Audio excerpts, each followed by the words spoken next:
چلیے اب الحمدللہ ہمارا سبق کل عرفات کے میدان تک پہنچنے کا مکمل ہوا تھا۔ کل ہم کہاں پہنچے تھے جی؟ بھائی زور سے بتائیں۔ مقام نمبر کتنا؟ مقام نمبر 3 میدان عرفات۔ میدان عرفات میں ہم پہنچ چکے تھے۔ میدان عرفات میں آج 9 ذی الحجہ ہے اور حج کا دوسرا اہم فرض رکن اعظم وقوف عرفات ادا ہونا ہے۔ اس کے بغیر حج ہو ہی نہیں سکتا۔ اگر کوئی عرفات میں 9 ذی الحجہ کی زوال سے لے کے اور صبح صادق تک نہیں پہنچا تو اس میں دم سے بھی کام نہیں چلے گا۔ مان لیجئے ایک فرض ایسا ہے اگر وہ چھوٹ گیا طواف زیارت تو اس میں دم دینا پڑے گا، دم دے کر کے وہ ادا ہو جائے گا، تکمیل ہو جائے گی۔ لیکن وقوف عرفات اگر چھوٹ جائے تو اس کے چھوٹنے سے کوئی کسی قسم کا دم نہیں، بس اب تو اگلے سال آنا ہے اور اگلے سال آ کر کے ہی حج کرنا ہے۔ اتنا اہم رکن ہے، رکن اعظم اس کو کہتے ہیں۔ کل آپ کا سبق یہاں چھوڑا تھا کہ ہم عرفات میں ہیں، زوال سے پہلے تقریباً 11 بجے ہم نے استنجا وغیرہ سے فارغ ہو کے وضو کر لیا اور 11 بجے 11:15 بجے کیوں جانا ہے ہم نے وہ آپ کو عرفات کے حمام جو استنجا خانے وضو خانے تھے اس کی بھیڑ آپ کو دکھا دی تھی۔ مرد و خواتین میں ایسی ہی بھیڑ ملے گی، اس لیے پہلے ہی جا کر کے آپ کو وضو سے فارغ ہو کے اپنے خیمے میں آ کر کے بیٹھ جانا ہے۔ جیسے ہی زوال ختم ہوگا، زوال کے بعد اب یہ سمجھ لیجئے کہ زوال کا وقت ہوا اور ختم ہو چکا، تو آپ نے کچھ کیا ہو یا نہ کیا ہو، الحمدللہ جتنے بھی میدان عرفات میں مرد و خواتین ہیں، چاہے کسی بھی حالت میں خواتین ہوں، سب کے سب من جانب اللہ حاجی ہو چکے ہیں الحمدللہ۔ یہ تو آپ بن گئے زوال ہوتے ہی حاجی بن گئے۔ آپ کیا بن گئے؟ حاجی بن گئے زوال ہوتے ہی۔ اچھا دیکھو، وہاں سے حاجی بن کے مت آنا، وہاں سے حاجی بن کے مت آنا۔ اب سب سوچ رہے ہوں گے 4 لاکھ روپے خرچہ کریں گے، 45 دن اور حاجی بھی نہ بن کے آئے۔ ہاں، میں ہاتھ جوڑ کے درخواست کروں گا کہ حاجی بن کے نہ آئے، بلکہ کیا بن کے آئیں گے؟ بڑی ہا کے ساتھ حاجی بن کر کے آئیں گے۔ کیا بن کے آئیں گے؟ بڑے ہا کے ساتھ حاجی بن کے آئیں گے، کیونکہ حاجی کے مطلب جانتے؟ چھوٹے ہا کے ساتھ جو حاجی ہوتا ہے اس کے معنی ہوتے ہیں لوگوں کی عزتیں اتارنے والا، لوگوں کی پگڑی اچھالنے والا، لوگوں کی ہجو کرنے والا۔ کہتے نا بڑی ہجو کر رہا ہے یہ تو۔ ہاں، تو اگر ہم نے وہاں پر گڑبڑ کی، ارکان ادا کرنے میں لاپرواہی کی، ہم نے بے اصولی کی، ہم نے وہاں پر گالم گلوچ کی، فلا رفث ولا فسوق قرآن کہہ رہا، لڑائی جھگڑا کیا، قرآن کہہ رہا ولا جدال فی الحج، حج میں لڑائی جھگڑا مت کرو، لیکن ہم نے لڑائی جھگڑا بھی کیا، گالم گلوچ بھی کیا، تو پھر وہ بڑے ہا سے نہیں بنے گا، پھر وہ چھوٹے ہا سے بن کے آئے گا۔ وہاں بھی وہ چھوٹے ہا کا ہی رہ گیا، اب یہاں بھی آ کے بس پلے کچھ نہیں پڑے گا۔ اس لیے اپنے حج کو بہت اچھے طریقے سے ادا کرنا ہے، گالم گلوچ، غصہ ناراضگی، لڑائی جھگڑا یہ نہیں کرنا ہے۔ تو الحمدللہ ہم وہاں پر جتنے بھی عرفات میں ہیں مرد و خواتین سب حاجی بن گئے۔ اب ہمیں عمل کرنا کیا ہے غروب تک؟ اس عمل کو بس لکھنے کے بجائے وہ کتاب میں جو کتاب میں دوں گا اس کتاب میں سب لکھا ہوا ہے، آپ تو توجہ کے ساتھ ادھر دیکھ کر کے سنیں۔ کرنا یہ ہے زوال کے بعد۔ اچھا اس میں ایک چیز اور بتا دوں میں آپ کو، جتنے حضرات یہاں سے مدینہ منورہ پہنچے تو یہاں سے مدینہ منورہ میں بھی اور مدینہ منورہ سے واپس مکہ مکرمہ کی حد میں داخل ہونے تک سب کے سب مسافر ہیں۔ اگر کسی کی جماعت کی نماز چھوٹ جائے، اکیلا وہ نماز پڑھے گا تو وہ ظہر عصر عشاء میں قصر کرے گا، 2 رکعت پڑھے گا، پوری نماز نہیں پڑھنی ہے۔ لیکن جماعت کے ساتھ پڑھیں گے تو پوری پڑھیں گے۔ باقی مسجد نبوی میں ہم حکماً تو مسافر ہیں، لیکن چونکہ اطمینان سے رکے ہوئے ہیں، کوئی جلدی نہیں، کوئی کام نہیں، اس لیے وہاں پر سنتیں پوری پڑھیں، نوافل زیادہ سے زیادہ پڑھیں، تہجد، اشراق، چاشت، اوابین سب کچھ پڑھیں اور جماعت کے ساتھ پوری نماز پڑھیں۔ ہاں کوئی جماعت چھوٹ جائے تو پھر قصر کریں گے۔ اب آپ آ چکے ہیں مکہ مکرمہ میں،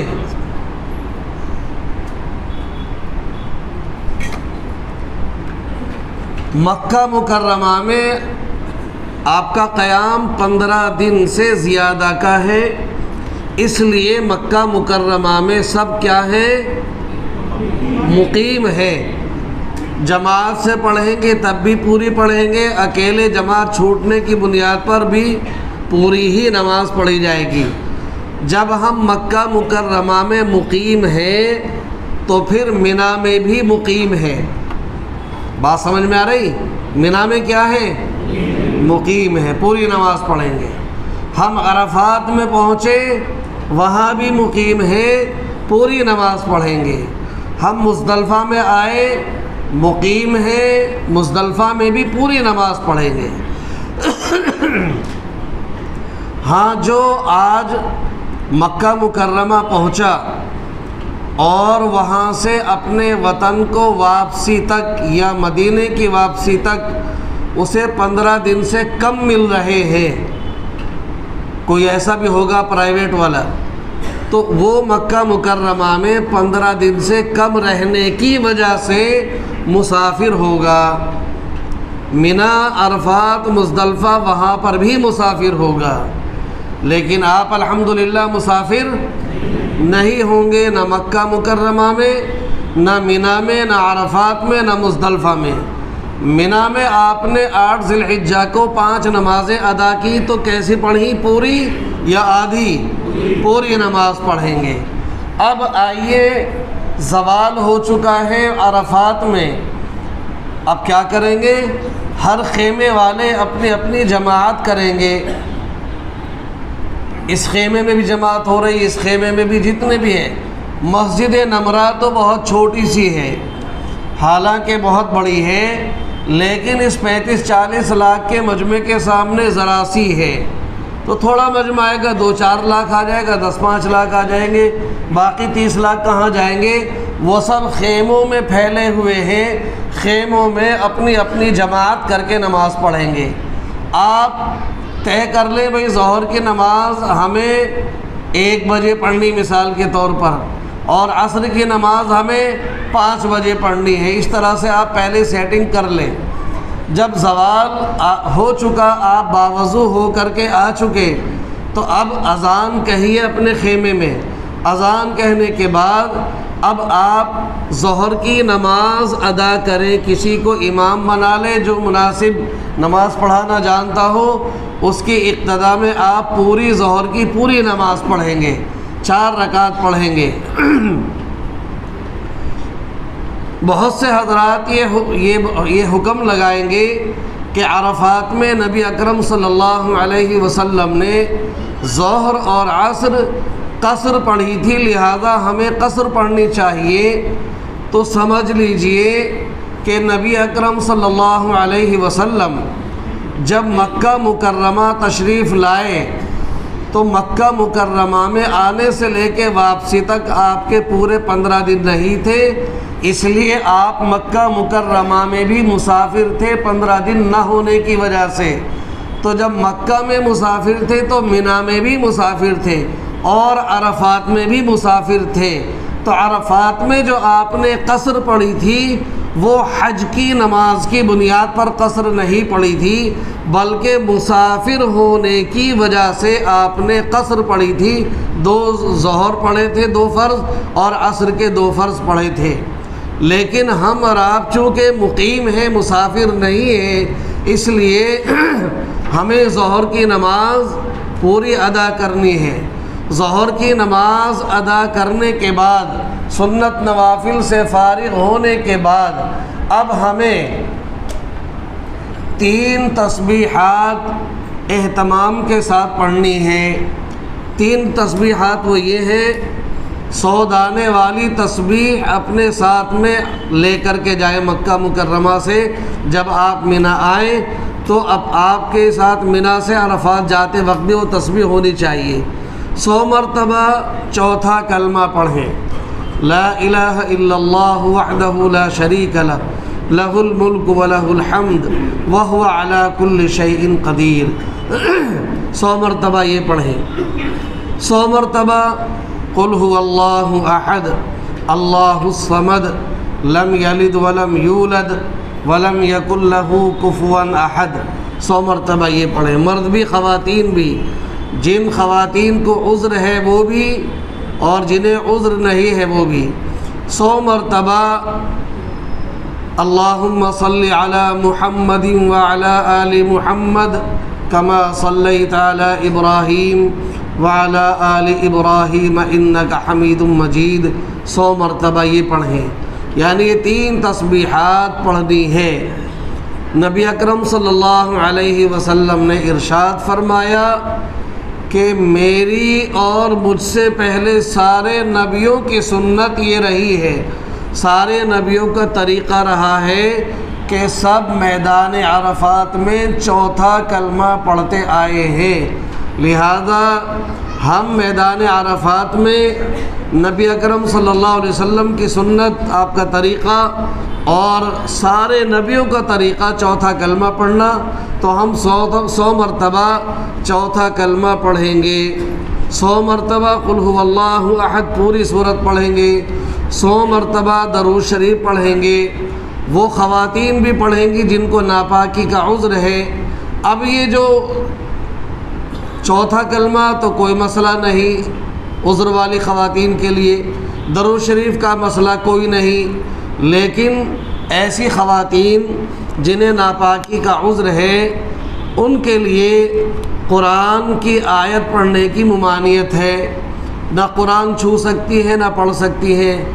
البتہ فقہائے کرام نے اس بات کی اجازت دی ہے کہ جو قرآنی آیات دعاؤں کے طور پر پڑھی جاتی ہیں ان کی اجازت ہے۔ جیسے سفر کی دعا ہے سبحان الذی سخر لنا ھذا وما كنا له مقرنین وانا الى ربنا لمنقلبون، یہ پوری قرآن کی آیت ہے مگر دعا کے طور پہ پڑھی جاتی ہے، تو اس آیت کو، ان آیتوں کو دعا کے طور پر پڑھنے کی ان عذر والی خواتین کو بھی اجازت ہے۔ تو یہ جو قل هو اللہ احد پڑھی جا رہی ہے یہ بھی ایک وظیفے کے طور پر، دعا کے طور پر پڑھی جا رہی ہے، اس لیے دعا کے طور پر وہ پڑھ سکتی ہیں۔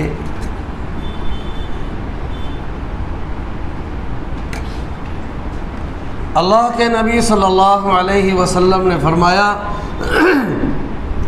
کہ جب عرفات میں حاجی حجن مرد و خواتین یہ 3 تسبیحات پڑھ کر فارغ ہو جاتے ہیں، اللہ رب العزت فرشتوں سے خطاب کرتا ہے، اے میرے فرشتوں بتاؤ کیا بدلہ ہے میرے ان بندوں اور بندیوں کا جنہوں نے میری بڑائی بیان کی، میری حمد و ثنا بیان کی، میری پاکی بیان کی، میری وحدانیت کا اقرار کیا، قل هو اللہ احد، میرے نبی پر درود بھیج دیا، بتاؤ اس کا کیا بدلہ ہے۔ پھر اللہ رب العزت خود فرشتوں سے خطاب کر کے فرماتا ہے اے فرشتوں تم گواہ رہو، میری عزت کی قسم، میرے جلال کی قسم، میرے بلندی مرتبے کی قسم، آج میں نے ان تمام عرفات والوں کو بالکل معاف کر دیا۔ سبحان اللہ۔ آج یہ ایسے بن چکے ہیں کہ اگر یہ پورے عرفات والوں کے لیے سفارش کریں تو ان کی سفارش قبول ہوگی۔ آج میں نے ان کو بالکل بخش دیا، میں نے ان کو بالکل معاف کر دیا۔ سارے کے سارے اس میدان عرفات میں بخشے بخشائے واپس جاؤ۔ لیکن آپ نے پھر لیکن بتائی، لیکن جن کے ذمے حقوق العباد ہیں، جیسا کہ میں نے پرسوں بھی بیان کیا تھا، پرسوں بھی میں نے حقوق العباد پر بیان کیا تھا۔ اب چونکہ میدان عرفات کا بھی معاملہ اتنا ہی اہم ہے، اس میں پھر میں یاد دلا دوں کہ جن کے ذمے کسی کا حق ہے، کسی کے ذمے کسی کے پیسے باقی رہ گئے اور حج کرنے چلا گیا، کسی کے ذمے کوئی حق باقی رہ گیا اور وہ حج کرنے چلا گیا، اس کا حج فرض تو ادا ہو جائے گا، لیکن اس کو وہ فضیلت جو سارے عرفات والوں کو ملے گی وہ فضیلت اس کو نہیں مل سکتی۔ اور الحمدللہ میرے پرسوں کے بیان کے بعد بے شمار خواتین نے، بے شمار مردوں نے اپنے اپنے مسئلے پوچھے۔ کسی نے ایک جوس کے گلاس کا مسئلہ پوچھا، کسی نے 15,000 کے کرائے کا مسئلہ پوچھا، کسی نے 4.5 لاکھ کا مسئلہ پوچھا، کسی نے 12 لاکھ کا مسئلہ پوچھا۔ میرے پاس ایک جوس کے گلاس سے لے کر کے اور 12 لاکھ تک کے مسئلے لوگوں نے پوچھے ہیں فکر مندی کے ساتھ، اور جیسے میں نے ان کو پھر مشورہ دیا کہ اس میں یہ بنتا ہے، اس میں یہ بنتا ہے، سب نے کہا کہ انشاءاللہ ہم اس عمل کو کر کے جائیں گے۔ یہ بڑی خوشی کی بات ہے کہ ہمارے تمام حاجی حجنوں کو اپنے ذمے جو حق ہے ان کو ادا کرنے کی فکر ہوئی۔ کیوں؟ ایک بات اور سمجھ لو، اگر ہم نے جیسے کہ پچھلے سال کا میں نے 2-3 سال پہلے کا واقعہ بتایا کہ ایک صاحب کے اوپر امام صاحب کے 8 لاکھ 7 لاکھ فلیٹ کے پیسے تھے، وہ ان کے مار کے حج کرنے چلے گئے۔ پچھلے سال ایک صاحب 2-3 حضرات کی کمیٹی ان کو پیسے، کسی کے 7 لاکھ، کسی کے 10 لاکھ، کسی کے 8 لاکھ، وہ نہ دے کر کے اور حج کرنے چلے گئے۔ وہ ایک طرح سے نہ انہوں نے کوئی وعدہ کیا کہ میں آ کے دوں گا اور نہ وہ دے کے گئے، وہ چلے گئے۔ تو ایسے حضرات نے جو حج کیا کس کے لیے کیا؟ بتاؤ کس کے لیے کیا؟ اپنے لیے نہیں کیا۔ ان کا حج کس کے لیے ہوا؟ جس کا پیسہ مار کے لے گئے ہیں ان کے لیے حج کیا۔ جیسا کہ میں نے حدیث سنائی تھی، اللہ کے نبی صلی اللہ علیہ وسلم نے فرمایا کہ وہاں پر قیامت کے دن لوگ بہت ساری نماز، روزے، زکوٰۃ، حج، تسبیحات، تہجد، صدقہ، خیرات لے کے جائیں گے، لیکن کسی کو ستایا، کسی کے پیسے مارے، کسی کی زمین دبائی، کسی کا پلاٹ دبایا، کسی کی دکان پہ قبضہ کیا، وہ سارے حقدار وہاں پر ہوں گے۔ اب حقداروں کو اس کی نماز دے دی جائے گی، اس کا روزہ دے دیا جائے گا، اس کا حج دے دیا جائے گا، اس کی تہجد دے دی جائے گی، اس کے سارے اعمال نیک ختم ہو جائیں گے۔ پھر حقداروں کے گناہ اس کے ذمے ڈالے جائیں گے اور اس کو جہنم میں پھینک دیا جائے گا۔ تو جس کسی نے کسی کی کمیٹی کی پیمنٹ ہو یا فلیٹ کی پیمنٹ ہو یا کسی کی دکان کی پیمنٹ ہو یا کسی سے لین دین کی پیمنٹ ہو، وہ جتنی بھی نماز پڑھ رہا ہے اپنے لیے نہیں، اس کے لیے پڑھ رہا ہے، کیونکہ قیامت میں تو اس کو دینی ہے۔ حج کر رہا ہے تو اس کے لیے کر رہا ہے حج، کیونکہ قیامت میں تو حج اتنے پیسوں کے بدلے وہ حج اس کو دینا پڑے گا اور خود خالی رہ کر کے جہنم میں چلا جائے گا۔ اس لیے ہمارے اب مجھے اس سال تو مجھے بڑی امید اور بڑی خوشی ہے کہ بے شمار لوگوں نے آج سے اس سال سے پہلے کبھی کسی نے مسئلہ نہیں پوچھا مجھ سے کہ ہم کیا کریں، اس سال پوچھ رہے ہیں، تو مجھے امید ہے کہ الحمدللہ ایک بھی مرد ایسا نہیں بچے گا جو اپنے ذمے کسی کا حق لے کے جائے گا، ایک بھی خاتون ایسی نہیں بچے گی جو کسی کی پیمنٹ مار کے، کسی کو ستا کے، کسی سے معافی نہ مانگ کے نہ جائے، سب سے معافی مانگ کے جائیں گے، سب سے مل جل کر کے جائیں گے۔ تو اب اللہ تبارک اگر ہم نے یہاں پر یہ کام کر لیا تو پھر اللہ کے نبی صلی اللہ علیہ وسلم کی حدیث اور آپ کی زبان مبارک سے خوشخبری کہ وہ وہاں پر عرفات میں بندہ بالکل ایسا ہو جاتا ہے جیسا کہ آج ہی یہ پیدا ہوا ہے، اور بچہ جب پیدا ہوتا ہے تو بالکل گناہوں سے پاک صاف ہوتا ہے، صاف ستھرا ہوتا ہے۔ اگر ہم وہاں پر صاف ستھرے ہونا چاہتے ہیں، اپنے اعمال نامے کے کاغذ کو بالکل پلین کرنا چاہتے ہیں، تو حقوق اللہ تو وہاں معاف ہونے ہی ہونے ہیں، حقوق العباد یہاں پر بندوں کے حق یہاں پر ادا کر کے جائیں، لین دین کر کے جائیں۔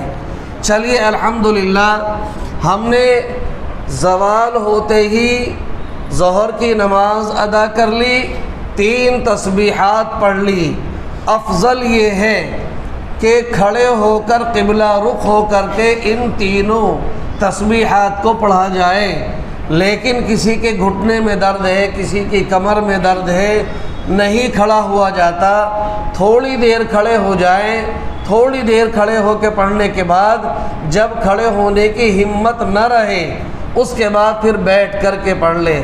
البتہ زوال کے بعد لیٹنا مکروہ ہے، زوال سے پہلے سو بھی سکتے ہیں، آرام بھی کر سکتے ہیں جیسا کہ ہم نے کل بتایا، لیکن زوال کے بعد لیٹنا مکروہ ہے۔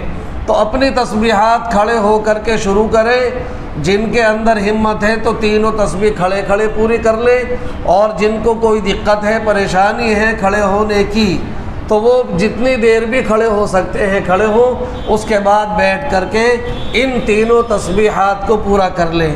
تسبیحات سے فارغ ہو کر کے اب اس کے بعد ان تسبیحات کے فارغ ہونے سے لے کے اور سورج چھپنے تک بس دعاؤں کا اہتمام کرنا ہے۔ اجتماعی دعا جہاں ہو رہی ہو اس میں شامل ہو اور ان کے ساتھ آمین آمین کہیں، اجتماعی دعا جہاں ہو اس میں شریک ضرور ہونا، کیوں؟ اس کی ایک حکمت ہے۔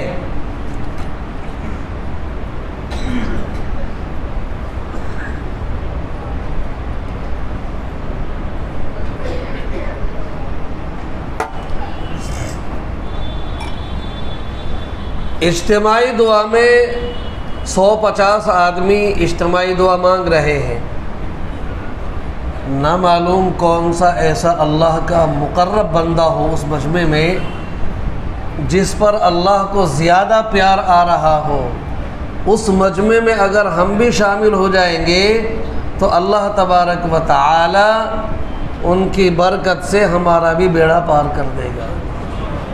اس لیے اجتماعی دعا میں شریک ہونا۔ جب اجتماعی دعا ختم ہو جائے تو پھر انفرادی دعا اپنے اپنے طور سے، اب ظاہر بات ہے کہ ہم نے بہت کچھ یہاں سے سوچا، ہم یہ بھی مانگیں گے وہ بھی مانگیں گے، جو بھی کچھ مانگا، جتنا کچھ سوچا وہ سب کچھ آپ کے پاس مانگنے کا وقت ہے۔ اب زوال سے لے کے اور غروب تک کیا کیا کام ہے؟ ظہر کی نماز ادا کرنا، ظہر کی نماز ادا کرنے کے بعد 3 تسبیحات پوری کرنا، 3 تسبیحات سے فارغ ہو کر کے خوب دل لگا کر کے اور رو رو کر کے دعاؤں کا اہتمام کرنا۔ وہاں پر اگر کسی کو ویسے عام طور سے رونا نہیں آتا تو مجمع اتنا چیخے مار مار کر کے روتا ہے کہ انشاءاللہ آپ کو بھی رونا خوب آئے گا، لہذا رو رو کر کے دعا مانگنا۔ رونا نہ آئے تو رونے کی جیسی شکل ہی بنا لیں۔ اب اس کے بعد پھر تقاضا ہے کھانا کھانے کا، معلم کی طرف سے کھانا پیش کیا جاتا ہے، کھانے سے فارغ ہو جائیں، تھوڑی بہت دیر آرام کر لیں، بیٹھ کر کے لیٹنا نہیں ہے، آرام سے فارغ ہو کے پھر دعا میں لگ جائیں۔ دعا کرتے کرتے اب دیکھا کہ عصر کا وقت قریب ہونے والا ہے، تو عصر کا وقت قریب آنے سے آدھا گھنٹہ پہلے پھر استنجا خانہ وضو خانہ میں جا کے لائن لگائے، استنجا وضو سے فارغ ہو کر کے پھر آئیں اور عصر کی نماز ادا کریں۔ عصر کی نماز ادا کرنے کے بعد غروب تک، مغرب تک پھر وہاں پر اللہ سے مانگنا ہی مانگنا ہے۔ تو یہ سارا وقت ہمیں اپنے عمل میں گزارنا ہے۔ دیکھو وہاں پر کسی قسم کی دنیا کی بات نہیں کرنی، اپنے فیکٹریوں کی بات نہیں کرنی، اپنے بڑائی کی عہدوں کی بات نہیں کرنی، اپنے بیٹوں کی بات نہیں کرنی، کھیتی کی بات نہیں کرنی۔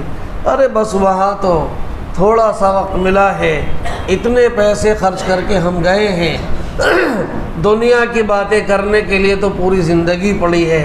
آج اللہ نے قسمت سے عرفات میں پہنچا دیا، اللہ بار بار سب کو پہنچائے، لیکن پتہ نہیں دوبارہ آنا نصیب ہوگا یا نہیں۔ اس لیے اس وقت کو ہم باتوں میں گنوانے کے بجائے اعمال کے کرنے میں خرچ کریں۔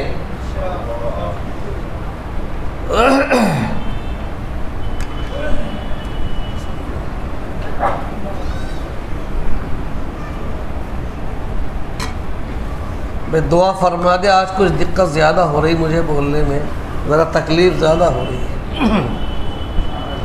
اللہم صلی علی سیدنا و مولانا محمد وعلی آل سیدنا و مولانا محمد وبارک وسلم۔ میرے پیارے عازمین حج، وہاں پر بہت سارے حضرات اپنی لا علمی کی وجہ سے اعمال میں زیادہ وقت نہ لگا کر کے وہاں کے شیخ چیزیں تقسیم کرتے ہیں کھانے پینے کی، تو وہ زیادہ وقت اس میں لائن لگانے میں لگاتے ہیں۔ دیکھو ہم وہاں پر کھانے پینے کے لیے نہیں گئے ہیں، وہاں پر ہمیں لائن نہیں لگانی ہے۔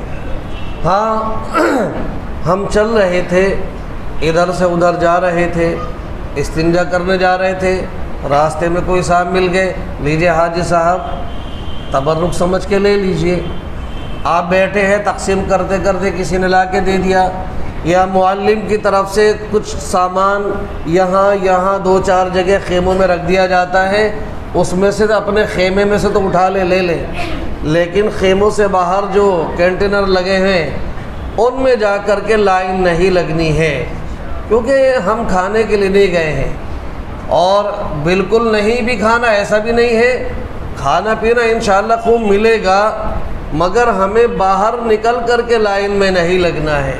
بس ہمیں زوال سے لے کے اور سورج چھپنے تک کے وقت کو قیمتی بنانا ہے، تسبیحات پڑھنے میں، دعاؤں کے مانگنے میں، پھر کھانا اور اس کے بعد تقاضا پورا کر کے عصر کی نماز پڑھنے میں، عصر سے لے کر کے پھر مغرب تک، سورج چھپنے تک ہمیں دعاؤں میں لگے رہنا ہے۔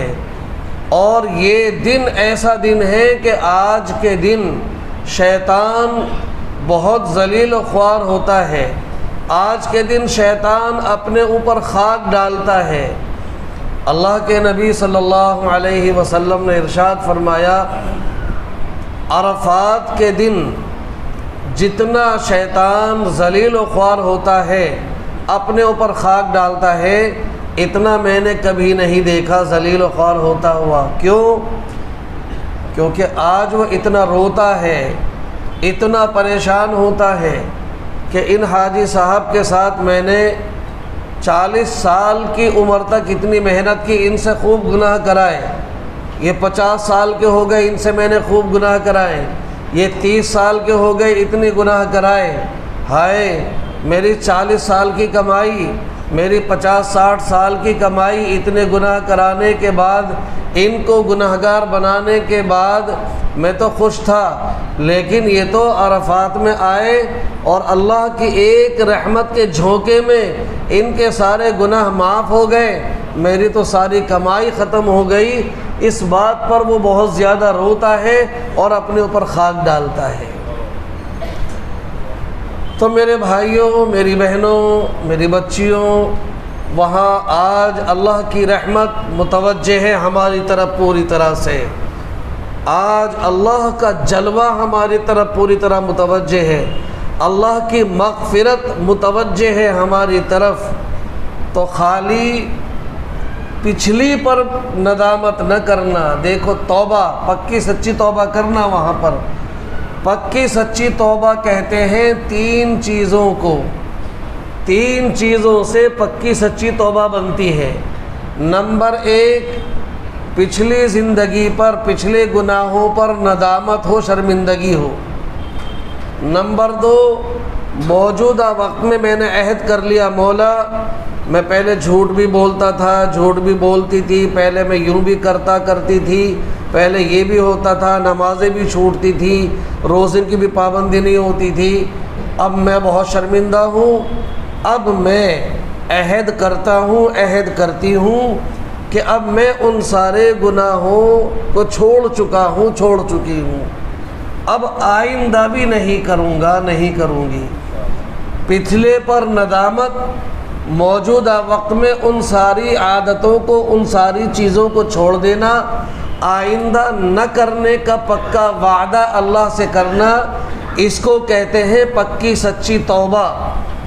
وہاں آج اللہ کی رحمت متوجہ ہے، مغفرت متوجہ ہے، اللہ کا جلوہ متوجہ ہے، تو پچھلے پر بھی ندامت کریں، موجودہ وقت میں چھوڑ بھی دیں، آئندہ نہ کرنے کا پکا ارادہ لے کر کے آئیں وہیں پر۔ یہ نہیں کہ بس ابھی تو میں پارسا بن گیا اور گھر جا کے تو پھر وہی کام کروں گا، پھر وہی نمازوں کا چھوٹنا، پھر وہی تمام دھوکہ دینا، پھر وہی لوگوں پر ظلم کرنا، پھر وہی ساس آ کر کے بہو پر ظلم کرے، پھر وہی بہو آ کر کے اپنی ساس پر ظلم کرے۔ میں دونوں کو لپیٹ رہا ہوں۔ ساس بھی توبہ کرے کہ اب تک میں بہو کو ستاتی تھی، اب میں بہو کو اپنی بیٹی سمجھوں گی۔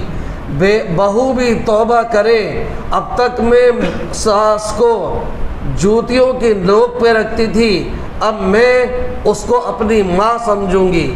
دیکھو دونوں طرف غلطیاں ہوتی ہیں، کہیں ساس بہو پر ظلم کرتی ہے تو وہ ساس وہاں توبہ کر لے، کہیں بہو اپنی ساس پر ظلم کرتی ہے وہ ساس وہاں پر توبہ کر لے، کہیں شوہر اپنی بیوی پر ظلم کرتا ہے، شوہر بیوی پر ظلم کرنے سے توبہ کر لے، کہیں بیوی اپنے شوہر پر ظلم کرتی ہے، بیوی اپنے شوہر پر ظلم کرنے کی توبہ کر لے، کہیں نند بھاوج کو ستاتی ہے، کہیں بھاوج نند کو ستاتی ہے، کہیں جیٹھ جٹھانی دیورانی کو، کہیں دیورانی جٹھانی کو، یہ سارے رشتے وہاں پر ساتھ میں ہوں گے۔ جو جس رشتے سے ہے اور جس کے اندر جو خرابی ہے، اپنی وہ خرابی وہاں سے دور کر کے آنا، اس کا نام حج ہے۔ اللہ کے نبی صلی اللہ علیہ وسلم نے فرمایا، حج مبرور کا بدلہ جنت کے سوا کچھ نہیں۔ صحابہ نے پوچھا، یا رسول اللہ صلی اللہ علیہ وسلم، حج مبرور کیا ہے؟ ہائے قربان جائیے اپنے پیارے حبیب صلی اللہ علیہ وسلم پر، کتنا پیارا جملہ ارشاد فرمایا، کتنا بہترین نسخہ دیا۔ حاجیوں، حجنوں، دل کے کان کھول کر کے سننا، اس کو دماغ میں بٹھانا اور آج سے ہی عمل میں لانا۔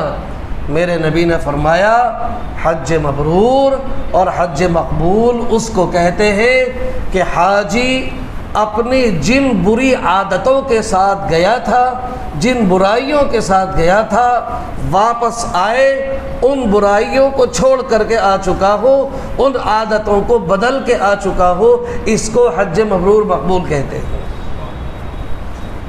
اب ظاہر بات ہے شوہر کی عادت تھی ڈنڈے بجانے کی، لات گھونسے بجانے کی بیوی پر، اس عادت کو بدل کے آئے۔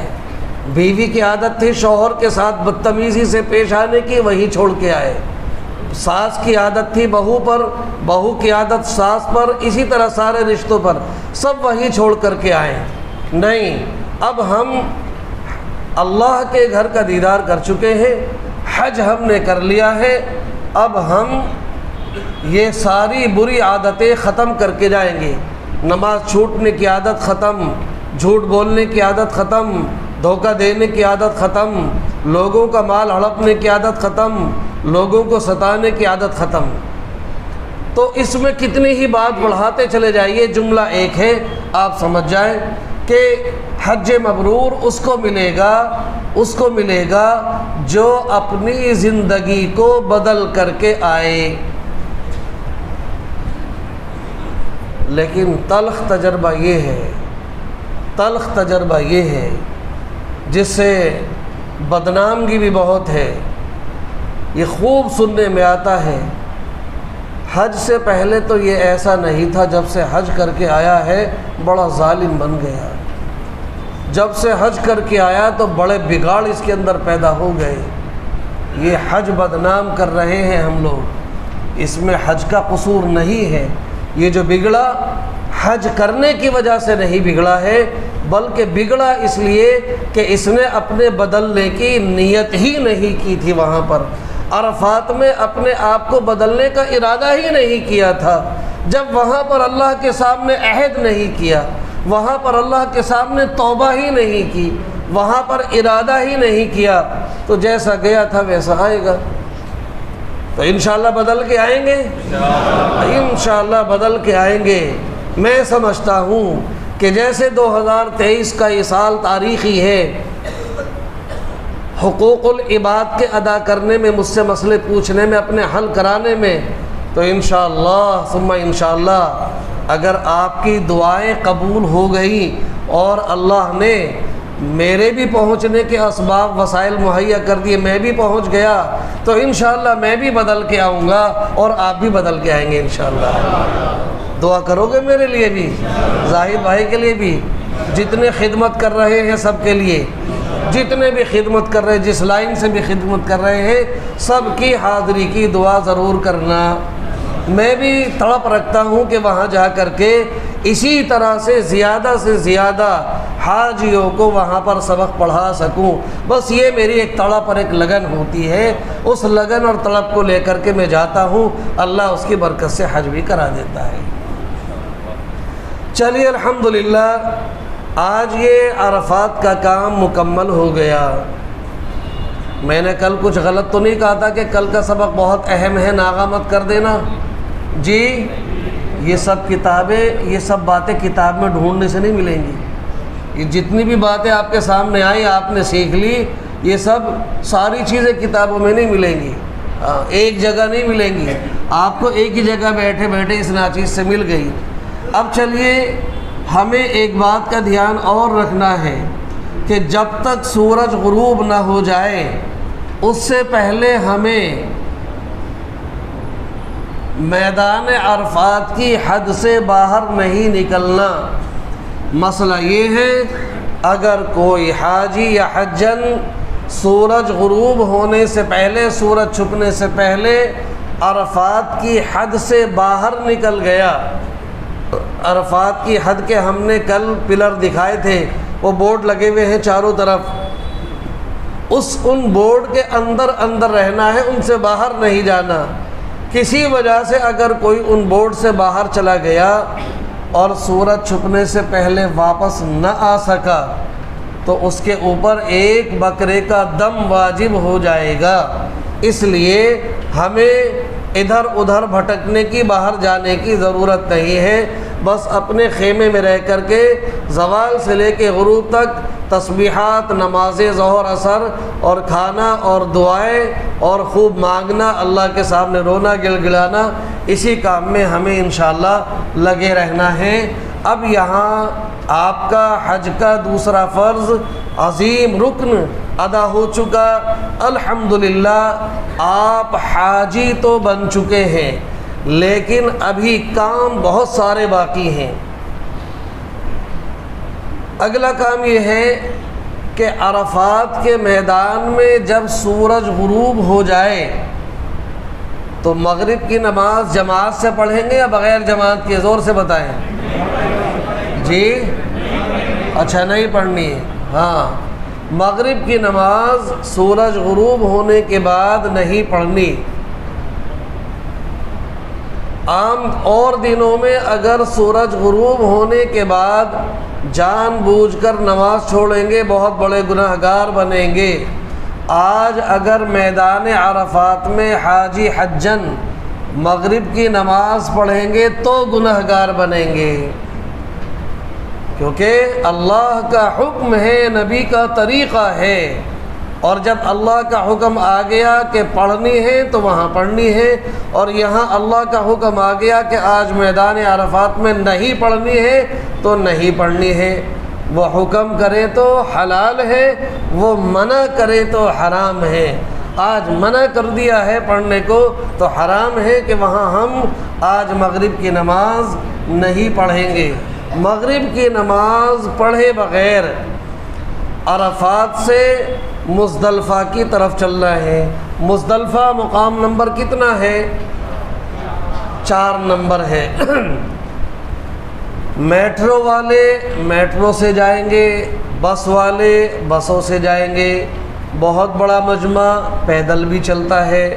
الحمدللہ میں بھی کئی مرتبہ عرفات سے مزدلفہ اپنے قافلے کے ساتھ پیدل چلا، اور پیدل چلنے میں بڑا ہی مزہ آتا ہے، لیکن بہرحال وہ ہمارا نظام کچھ اور ہوتا تھا۔ آپ حضرات تو میٹرو والے میٹرو سے جانا اور بس والے بس سے جانا، بس سے جائیں یا میٹرو سے، جب مزدلفہ میں پہنچ جائیں، مزدلفہ میں جانے کے بعد وہاں اپنے چٹائی ساتھ میں لے کر کے جائیں۔ چٹائی سب نے خرید لی نہیں؟ پلاسٹک والی، ہاں، پلاسٹک والی چٹائی اپنے ساتھ لے کر کے جائیے گا۔ منا سے عرفات جب جائیں تو چٹائی ساتھ میں رکھ لیجئے گا۔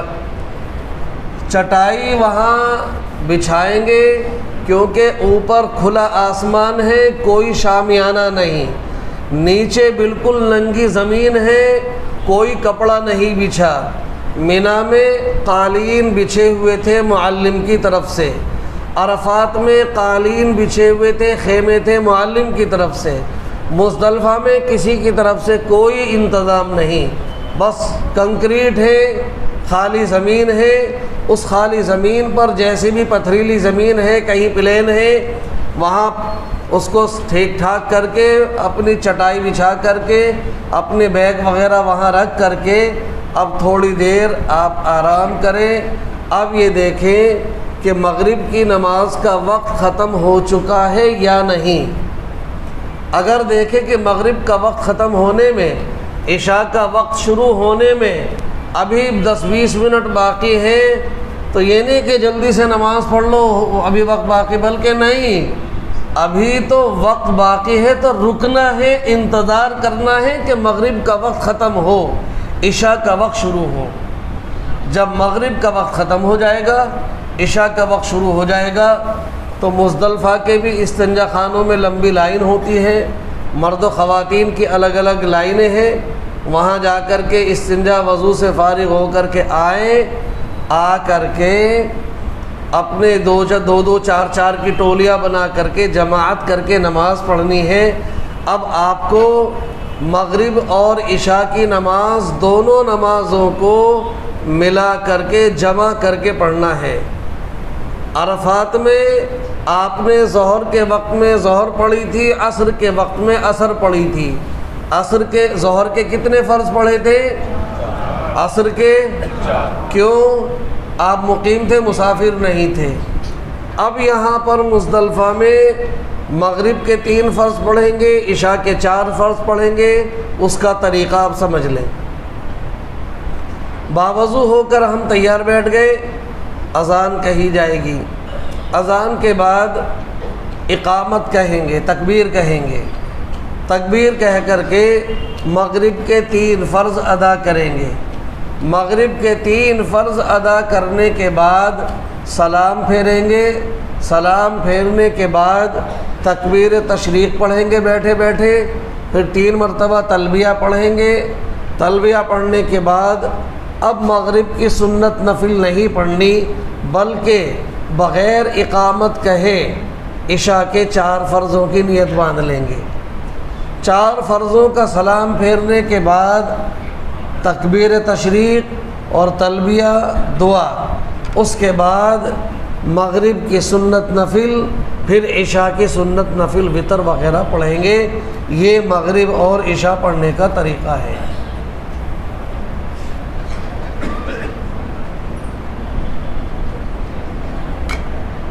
بات سمجھ میں آ گئی؟ پہلے کیا کریں گے؟ مغرب کے 3 فرض ادا کریں گے۔ مغرب کے 3 فرضوں کے بعد پھر عشاء کے 4 فرض ادا کریں گے۔ عشاء کے 4 فرضوں کا سلام پھیرنے کے بعد پہلے مغرب کی سنت اور وتر، اور پھر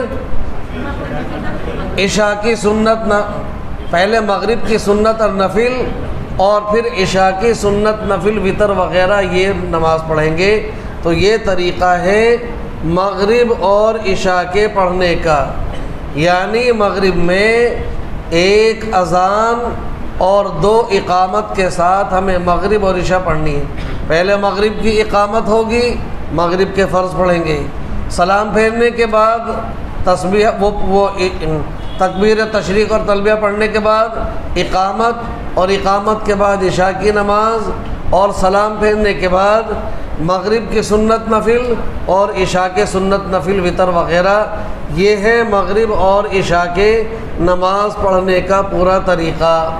اب الحمدللہ ہم مقام نمبر 4 میں ہیں۔ مغرب اور عشاء کی نماز ہم نے ادا کر لی ہے۔ اب اس کے بعد کھانے کا تقاضا ہے، کچھ ساتھ میں کھانے پینے کا سامان ہوگا۔ وہاں پر نہ کوئی ہوٹل ہے، وہاں پر نہ کوئی چیز ہے، لیکن بہرحال اپنے ساتھ میں کچھ نہ کچھ بسکٹ کے پیکٹ ہوں یا کچھ کھانے کے ڈبے وہاں سے عرفات سے چلتے وقت ملتے ہیں۔ جو بھی کچھ ہو، البتہ جب عرفات سے چلیں تو عرفات سے چلتے وقت ذرا پانی کی 2-4 بوتلیں ایکسٹرا اپنے ساتھ میں رکھ لیے گا۔ پانی کی بوتلیں ماشاءاللہ وہاں پر پانی بہت تقسیم ہوتا ہے، تو عرفات میں پانی اپنے ساتھ ہی رکھ لیجئے گا۔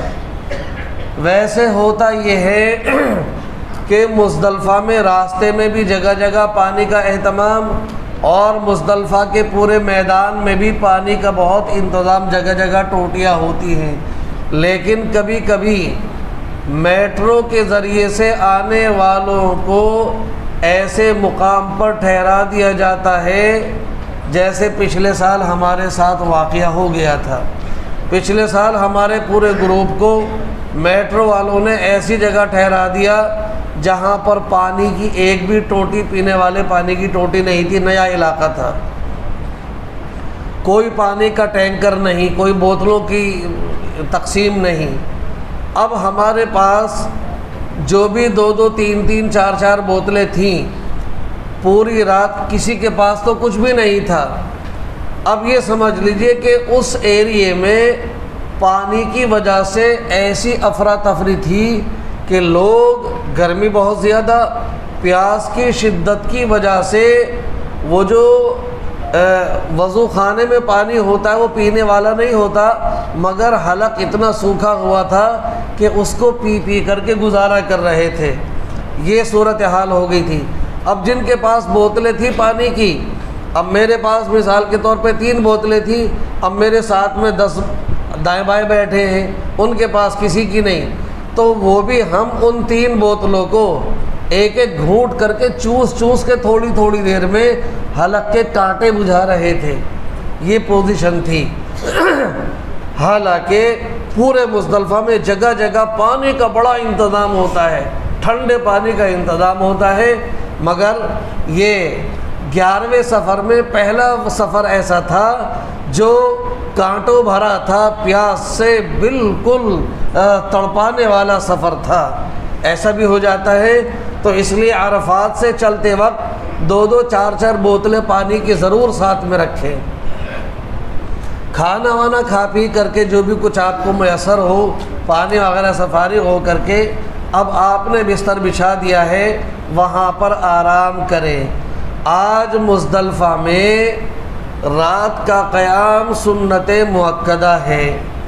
آج مزدلفہ میں 9 کی شام ہونے کے بعد 10 کی صبح سے پہلے 9 اور 10 کی جو درمیانی رات ہے، اس رات میں رات کا قیام سنت مؤکدہ ہے نمبر 1۔ اب اس سے بڑی فضیلت سننے کو تیار ہو جائیے۔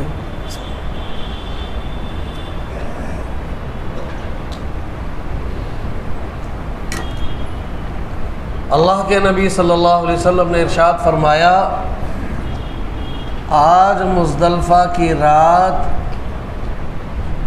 شب قدر سے بھی زیادہ فضیلت والی ہے۔ ہاں دیکھو، شب قدر کب ہوتی ہے بتاؤ؟ شعبان میں یا محرم میں؟ ابھی گزری ہے اور ابھی اتنی خاموش ہے۔ شب قدر رمضان میں ہوتی ہے۔ کون سی رات میں ہوتی ہے؟ آخری عشرے کی کسی بھی رات میں ہو سکتی ہے، وہ متعین نہیں ہے، اس کا پتہ نہیں، کسی بھی رات میں ہو سکتی ہے۔ لیکن مزدلفہ کی رات کو شب قدر سے فضیلت والا متعین کر دیا۔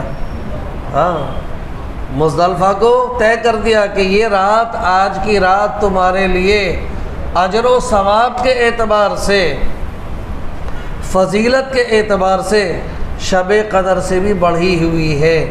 لہذا مزدلفہ کے قیام کو معمولی مت سمجھنا، مزدلفہ کے قیام کو بہت اہم سمجھنا۔ قیام سنت مؤکدہ اور یہ رات شب قدر سے بھی زیادہ فضیلت والی، لہذا نماز کھانے وغیرہ سے فارغ ہو کے جتنا موقع ملے 2 4 مرتبہ کچھ سورتیں پڑھ لے، کچھ تسبیحات پڑھ لے اور اس کے بعد آرام کر لے۔ آرام سے فارغ ہونے کے بعد اب جب فجر کی نماز اذان ہوگی، فجر کی اذان ہونے پر اب آپ بیدار ہوں گے، استنجا وغیرہ سے وضو سے فارغ ہو کر کے اب آپ فجر کی نماز ادا کریں گے۔ فجر کی نماز جو آپ نے ادا کی، اب یہاں سے حج میں جو 6 واجبات ہم نے بتائے تھے، ان 6 واجبات میں سے آج حج کا پہلا واجب ہے وقوف مزدلفہ۔ حج کا پہلا واجب کیا ہے؟ وقوف مزدلفہ۔ وہاں تک بولو بھائی، حج کا پہلا واجب کیا ہے؟ وقوف مزدلفہ، یعنی مزدلفہ میں ٹھہرنا۔ کب سے کب تک وقت ہے اس کا؟ مزدلفہ میں وقوف مزدلفہ کا جو وقت ہے صبح صادق سے شروع ہوتا ہے۔ صبح صادق سمجھتے ہیں؟ جب سحری کا وقت ختم ہو جائے، سحری کا وقت ختم ہونے کے بعد سے ہی فجر کا وقت شروع ہو جاتا ہے، تو صبح صادق کے بعد وقوف مزدلفہ کا وقت شروع رہتا ہے، ہو جاتا ہے۔ اب ہمیں قیام کب تک کرنا ہے؟ سنت یہ ہے کہ سورج نکل آئے تب مزدلفہ سے روانہ ہوں، یعنی صبح صادق کے بعد سے لے کر اور سورج نکلنے تک اس بیچ میں ہم وقوف مزدلفہ ادا کریں۔ لیکن اگر کسی نے فجر کی نماز فجر کا وقت ہونے پر پڑھی صبح صادق کے بعد اور فجر کی نماز ادا کر کے اور اپنا بیگ اٹھا کر کے چل دیا، تو اس کا وقوف مزدلفہ ادا ہوا کہ نہیں ہوا؟ ادا ہو گیا، اس کا وقوف مزدلفہ ادا ہو گیا، کیونکہ سورج نکلنے تک ٹھہرنا مسنون ہے، لیکن واجب یہ ہے کہ صبح صادق کے بعد اگر کوئی 2 4 منٹ بھی رک گیا، بس اس کا واجب ادا ہو چکا۔ تو جتنی دیر اس نے فجر کی نماز 2 سنت 2 فرض ادا کیے، اس بیچ میں اس کا فرض نماز کا عمل بھی مکمل ہوا اور وقوف مزدلفہ کا واجب بھی ادا ہو گیا۔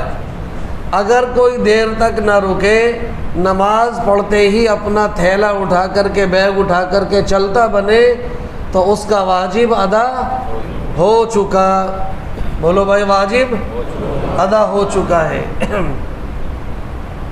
تو اب یہ ہم اس لیے حکم نہیں لگا رہے ہیں کہ سورج نکلنے تک ٹھہرنا ہے، کیونکہ میٹرو والے جلدی سے کہیں گے کہ چلو اب میٹرو میں بیٹھنے کے لیے لے کر کے چلیں گے۔ البتہ جو بس سے گئے ہیں، بس والوں کو بس چھوڑ کے تو چلی جائے گی، لینے نہیں آئے گی۔ انہیں تو مزدلفہ سے منا اپنے خیمے تک پیدل ہی جانا ہے۔ بس والوں کو مزدلفہ سے منا اپنے خیمے تک پیدل جانا ہے۔ میٹرو والے اگر آپ کو صبح صادق سے پہلے چلنے کو کہیں تو آپ ان کے ساتھ کہیں کہ رک جاؤ، بیٹھ جاؤ، ابھی نہیں چلیں گے۔ پہلی بات تو وہ صبح صادق سے پہلے کہیں گے ہی نہیں، لیکن کبھی کبھی کچھ نادان ہوتے ہیں جو ایسی حرکت کرنے لگتے ہیں، تو ان کو سمجھاؤ کہ ابھی وقوف مزدلفہ کا وقت نہیں ہوا، جب واجب ادا ہو جائے گا تب ہم چلیں گے۔ فجر کی نماز پڑھ کے ہم تب نکلیں گے یہاں سے، اس سے پہلے نہیں نکلیں گے۔ یہ بات اچھی طرح سمجھ لی آپ نے؟ فجر کی نماز ادا کرنے سے پہلے اگر آپ کو موقع ملا، یا فجر کی نماز پڑھنے کے بعد، یا مغرب عشاء کی نماز پڑھنے کے بعد، جب بھی موقع ملے، مزدلفہ سے آپ کو 70 کنکریاں اٹھا کر کے، تھیلی ہو تو تھیلی میں ڈال لے، نہیں تو پانی کی بوتلیں بہت اپنے ساتھ ہوتی ہیں، پانی کی بوتلوں میں ہی وہ 70 کنکریاں چن کے ڈال لیں۔ کنکریاں اب الحمدللہ جگہ جگہ ڈھیر لگی ہوئی ہوتی ہیں۔ پہلے پہاڑی ایریا زیادہ تھا تو ان پہاڑوں میں سے کنکریاں چننی پڑتی تھی۔ سن 2007-8 میں تو ہم نے چنی، لیکن 9 سے جب جانا شروع کہ 9 سے جب گئے تو وہ پہاڑ دور تک کاٹ کے پورا پلین بنا دیا، اور کنکریاں ٹرک سے لا کے جگہ جگہ ڈال دی جاتی ہیں۔ بس ان میں سے ہمیں درمیانی کنکری چننی ہے، نہ زیادہ موٹی اور نہ زیادہ پتلی۔ کوئی اتنے بڑے بڑے پتھر نہ چنے کہ میں تو موٹے لوں گا تاکہ شیطان کو زیادہ چوٹ لگے، ایسا نہیں کرنا ہے، بلکہ ہمارے نبی صلی اللہ علیہ وسلم نے جو طریقہ بتایا ہے اس طریقے کے مطابق نہ زیادہ بڑی ہو نہ زیادہ چھوٹی ہو، درمیانے طریقے کی کنکریاں 70 کنکریاں چن کر کے اپنی بوتل میں ڈال کے رکھ لے، اور میٹرو والے میٹرو سے روانہ ہو جائے منا کے لیے، پیدل والے پیدل روانہ ہو جائیں۔ میٹرو والوں کو اہتمام یہ کیا جاتا ہے کہ وہ سیدھے مزدلفہ سے اور بڑے شیطان کے پاس لے جا کر کے چھوڑتے ہیں، مطلب وہاں جہاں پر شیطان جمرات ہے، جمرات کے تقریباً 5 حصے ہیں، 5 جگہ سے کنکری ماری جاتی ہے، تو میٹرو والوں کو بالکل اوپر کے حصے پہ چھوڑتے، چھت والے حصے پہ، وہ تو سیدھے میٹرو کے ذریعے سے وہاں جمرات پر پہنچتے ہیں، کنکری مارتے ہیں۔ لیکن جو پیدل اپنے خیموں میں آ رہے ہیں انہیں اختیار ہے، چاہے وہ سیدھے جمرات پر کنکری مارنے چلے جائیں، چاہے اپنے خیمے میں آ جائیں، انہیں دونوں طرح سے اختیار ہے۔ اب یہاں پر بس ایک مسئلہ میں آپ کو بتا دوں، آج 10 تاریخ ہے اور 10 ذی الحجہ میں بڑے شیطان کو کنکری لگے گی، صرف بڑے شیطان کو کنکری لگے گی 10 ذی الحجہ کو، اور 10 ذی الحجہ کو بڑے شیطان کو کنکری مارنے کا وقت صبح سے شروع ہو جاتا ہے، فجر سے، اور شام تک رہتا ہے، اور پوری رات رہتا ہے، صبح صادق سے پہلے تک رہتا ہے۔ تو 10 تاریخ میں وقت کب شروع ہوتا ہے؟ فجر سے ہی وقت شروع ہو جاتا ہے، لیکن 11 اور 12 کا جو وقت شروع ہوتا ہے وہ زوال کے بعد سے شروع ہوتا ہے۔ 11-12 کو کنکری مارنے کا وقت کب شروع ہوتا ہے؟ زوال کے بعد۔ اور 10 تاریخ میں صبح یعنی فجر کی نماز کے وقت سے ہی کنکری مارنے کا وقت شروع ہو جاتا ہے۔ مسئلہ تو یہ ہے کہ مزدلفہ سے آ کر پیدل والے چاہے تو کنکری مارنے سیدھے جمرات پر پہنچ جائیں، کوئی رکاوٹ نہیں، وقت موجود ہے، لیکن ان کے لیے مشورہ، بہت اہم مشورہ، بڑا ضروری مشورہ، عمل کرنے والا مشورہ، اس کے خلاف نہ کرنے والا مشورہ۔ میں اس مشورے پہ بڑی تاکید کر رہا ہوں۔ مشورہ یہ ہے کہ آپ مزدلفہ سے سیدھے اپنے خیمے میں جانا، جمرات پر پہنچ مت جانا۔ بات سمجھ میں آ رہی؟ یہ مسئلہ ہے، مشورہ ہے؟ ارے زور سے بتاؤ۔ مسئلہ تو یہ ہے مزدلفہ سے سیدھے جمرات پہ جاؤ، کنکری مار دو، وقت ہو چکا ہے، لیکن مشورہ، ضروری مشورہ، ماننے والا مشورہ، نافرمانی نہ کرنے والا مشورہ، اور نافرمانی کر کے پچھتانے والا۔ اگر نافرمانی کرو گے، اس کو نہیں مانو گے تو پچھتانے والا ہے یہ۔ تو پچھتاوے سے بچنے والا مشورہ وہ یہ ہے کہ آپ پیدل آ رہے ہیں مزدلفہ سے مینا، اور جمرات پہ نہ جا کر کے، شیطانوں کے پاس نہ جا کر کے، سیدھے کہاں پہنچیں گے؟ اپنے خیمے میں جا کر کے آرام کریں گے۔ اب جائیے بس، چونکہ آپ عرفات کے تھکے ہوئے ہیں، دن بھر آپ نے بڑی محنت کی تھی عرفات میں 9 ذی الحجہ کو، رات میں آپ نے مزدلفہ میں بہت محنت کی، اب مزدلفہ سے پیدل 5-6 کلومیٹر چل کے آ رہے ہیں، بہت تھکے ہوئے ہیں، اب سے لے کے ظہر تک لمبا وقت ہے، آپ خوب آرام کریں، کھائیں، ناشتہ کریں، اور چادر تان کر کے سو جائیں۔ لیکن چادر تان کے سونے میں اپنے سر کو اور چہرے کو مت ڈھکنا، کبھی لمبی تان کے سو جائیں۔ ہاں بس، اب پیدل آنے والے تو آ کر کے اپنے خیمے میں آرام کر رہے ہیں، میٹرو سے جانے والے، انہیں چونکہ میٹرو مزدلفہ سے جمرات پر پہنچائے گی، وہ جمرات پر اتر کر کے کنکری مارنے کے لیے جانے کی تیاری کر رہے ہیں۔ اب یہ کنکری کیسے ماریں گے؟ اپنے خیمے میں آ کر آرام کرنے والے کب کنکری مارنے جائیں گے، کیسے کنکری لگے گی، اور کیا کیا عمل ہوں گے، یہ سبق انشاءاللہ آپ کا جس طرح سے جتنا ضروری آج تھا، آج سے بھی زیادہ ضروری سبق وہ کل ہے، وہ انشاءاللہ کل آپ کو سنایا جائے گا۔